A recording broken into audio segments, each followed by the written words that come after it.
자, 이 부분을 설명을 드릴게요. 한국의 배당 성향, 한국의 배당 성향. 지금은 그 배당주를 안 볼 수는 없잖아요, 그죠? 제가 옐로우 칩 얘기를 했었던 그런 부분도 있고, 핵심 대형주도 뭐 배당을 많이 줄 수 있는 그런 여건이지만, 투자에 대한 시세 차익까지 만들어내야 되는 입장에서는 시세 차익과 배당을 동시에 잡을 수 있는 옐로우 칩이 훨씬 더 좋을 가능성이 높죠. 유리할 가능성이 높죠. 그래서 제가 삼성물산도 갖고 있어야 되고 삼성전기도 갖고 있어야 되고 요 밑에 이제 LG전자도 갖고 있어야 되고 여러 가지 그 회사 중에 중대형주 이상으로의 배당 성향을 봐야 된다라고 이렇게 말씀을 드린 거였죠. 그래서 요 부분인데요. 한국의 배당 성향은 26%뿐이 안 돼요. 이 26%가 많을 수도 있고 적을 수도 있는데 비교의 시점이 안 되잖아요. 비교할 대상이 없죠. 그죠? 그래서 비교할 대상을 보면 전 세계 배당 성향을 수치로 따져보면 41% 정도 된대요. 그러면 26%가 많은 건 아니죠. 자, 그러면은 이머징 마켓은 어떠냐 이죠. 이머징 마켓. 개도국이나 이머징 마켓 같은 경우에는 36% 배당 성향이 있대요. 그러면 26%가 적은 거죠. 그래서 한국의 배당 성향을 좀 높일 수밖에 없는 그런 상황이 지금 현재로서는 나타나 있는 상황이고요. 기업들이 주주 가치에 대한 재고와 주주 환원 정책을 많이 쓰잖아요. 삼성전자도 꽤 쓸 거예요. 그 주주 환원 정책을 많이 쓰는 상황이기 때문에 한국의 배당 성향은 30% 이상으로 올라올 가능성이 높다. 언제요? 2020년도. 그래서 배당 투자에 대한 부분을 안 볼 수 없는 그런 상황일 거고요. 전체적으로 배당이 많이 들어올 가능성이 높다라고 보고 있어요. 그래서 뭐 현재의 주가에 등락이 있는 그런 상황이겠지만은 결국은 좀 안정적인 투자를 연말에 해야 되는 것이 아닐까라는 그런 생각을 이전서부터 해왔던 그런 상황이고요. 뭐 아직 산타 랠리에 대한 기대감은 남아있는 그런 상황이지만 산타 랠리가 지속되고 있는 이 과정에서 핵심 대형주나 핵심 우량주 쪽으로 약간 좀 기울여서 매매를 하는 게 2020년도를 마감하는 입장에서 유리한 부분이겠죠. 그래서 따져보니까 LG화학 있잖아요. LG화학. 이 LG화학은 얼마 준다고 그랬어요? 배당. 뉴스에도 나왔죠. 1만 원 이상. 10,000원 이상 배당을 준다라고 이렇게 얘기를 해요. LG화학이 왜 10,000원 이상의 배당을 주냐면 배터리 사업부를 분사했잖아요. 분사를 하면서 주주가치에 대한 재고를 위해서 환원 정책에 의해서 배당을 많이 줄 것이다라고 얘기를 했고 10,000원 이상 줄게 얘기를 했어요. 이게 언제까지? 앞으로 3년 동안 10,000원 이상을 주겠다 얘기지. 예전에는 그러면 LG화학이 얼마 줬냐면요. 작년도에 한 2,000원 정도 줬다라고 나오더라고요. 2,000원보다는 10,000원. 5배를 많이 주는 거거든요. 결국은 배당 성향이 30% 이상 넘어갈 수 있는 그런 부분이 만들어진 거죠. 전체 기업들에 대한 여건도 그래요. 특히 삼성그룹 있잖아요.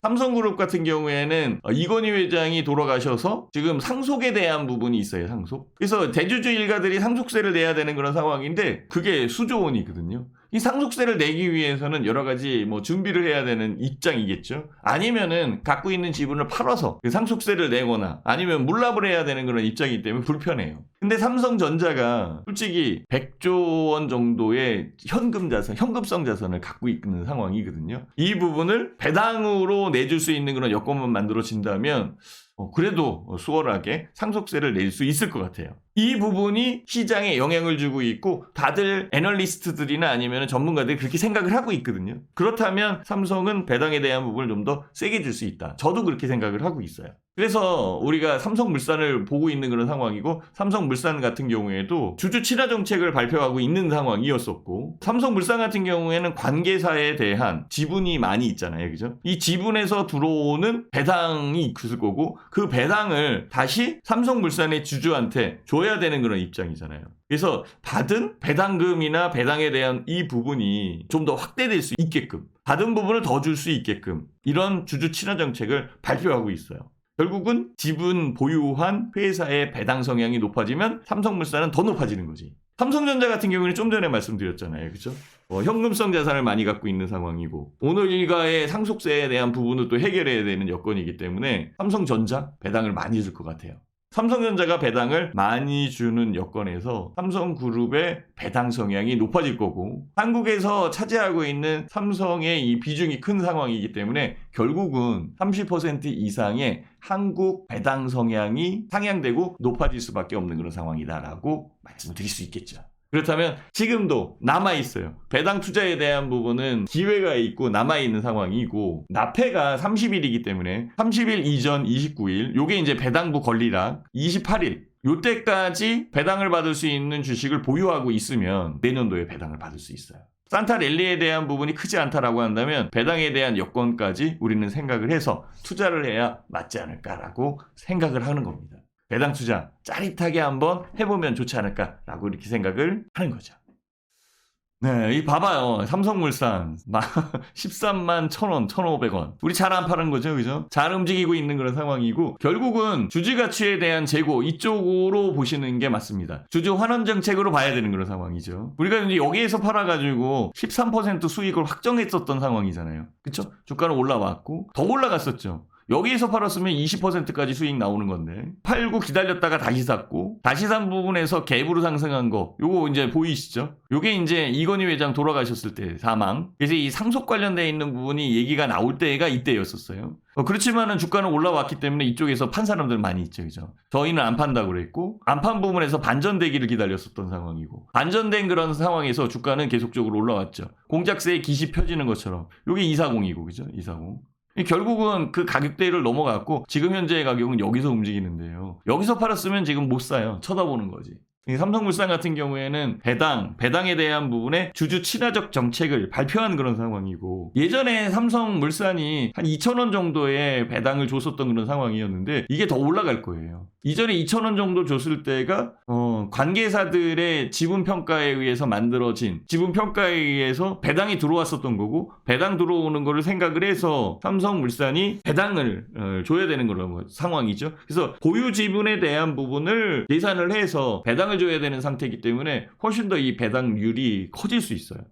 예전에는 한 60% 수준으로 줬다라고 한다면 지금은 70% 수준으로 배당 성향을 높여놓고 있는 그런 상황이고 앞서 설명을 한 것처럼 한국 시장의 증시, 한국 주식시장의 배당 성향이 30% 대역으로 높아진다. 높아질 가능성이 높다라는 게 지금 나와 있고 진짜 이머징 마켓에서도 36%의 배당 성향이 있는 상황이고 전 세계 평균이 41%라고 한다면 진짜 아직은 낮은 거니까 더 줄 가능성이 높아요. 그래서 삼성물산은 현재로서는 배당 투자에 대한 부분과 시세 차이 이것까지 양쪽 토끼를 다 잡을 수 있는 아주 좋은 종목이지 않겠느냐라고 이렇게 생각을 하는 거죠. 괜찮죠? 네, 좋은 종목입니다.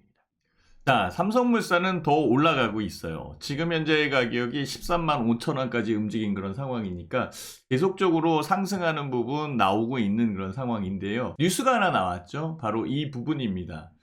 삼성과 상속세를 내려면 배당을 늘려야 된다라는 그런 내용이지요.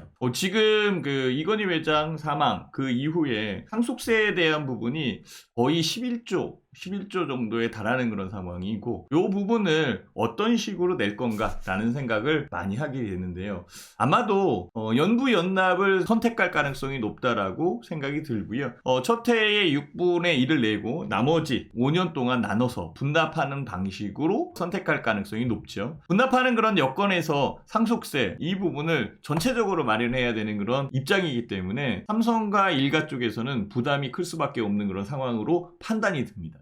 자, 그렇다면 배당을 늘릴 수 있는 부분이 굉장히 유리한 선택의 요건으로 만들어질 거고 내년도 1월 달에 아마 삼성그룹 자체에 배당 관련되어 있는 여건을 이끌어갈 수 있는 전략적 회의가 있지 않겠나라는 그런 생각을 해봅니다. 삼성과의 관련되어 있는 부분에서 삼성전자, 삼성물산도 마찬가지고 삼성 SDI, 삼성전기, 삼성바이오로직스도 역시 포함이 되고요.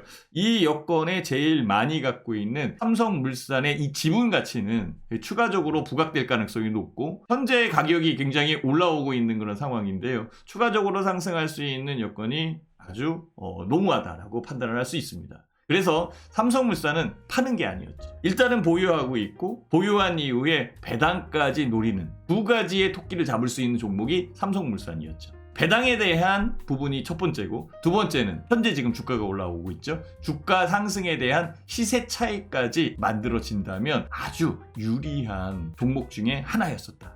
연말 산타 랠리는 바로 삼성물산에 있었다라고 말씀을 드릴 수 있는 겁니다.